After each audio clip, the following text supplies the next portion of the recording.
Glucose does not react with, देखो glucose जो react नहीं करता है, कुछ ऐसे जो रिएजेंट होते हैं जैसे शिफ रिएजेंट हो गया या NHSO3 हो गया सोडियम बाइसल्फाइड, तो उसके साथ रिएक्शन नहीं देता, क्योंकि ग्लूकोज किसमें एग्जिस्ट करता है, साइक्लिक ईथर वाले फॉर्म में एग्जिस्ट करता है। यदि हम इसकी बात करें हाइड्रोजीन की, ठीक है, फिनाइल हाइड्रोजीन नाम है इसका, फिनाइल हाइड्रोजीन की बात करें तो इसके साथ ग्लूकोज क्या करता है, रिएक्शन देता है।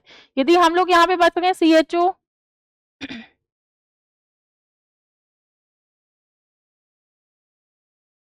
इस तरह से हम ग्लूकोज का स्ट्रक्चर बनाए और इसकी रिएक्शन हम लोग किसके साथ करवाते हैं, फिनाइल हाइड्रोजीन के साथ, C6H5 NH2।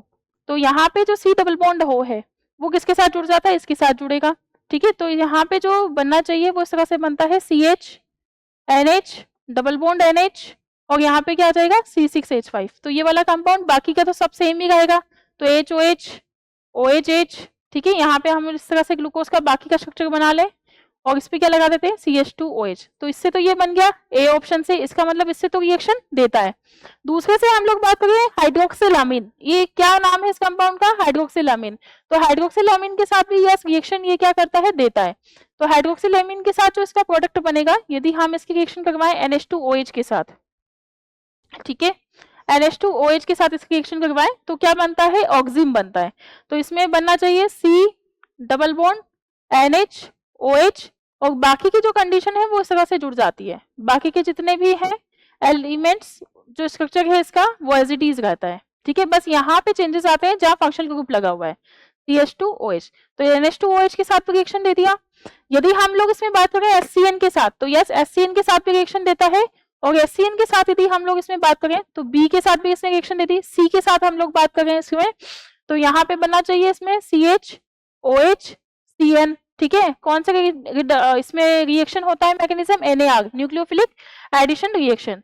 तो आप यहाँ पे देखेंगे CHOH का होल 4 और CH2OH, तो इसके साथ भी रिएक्शन देगा है, ठीक है।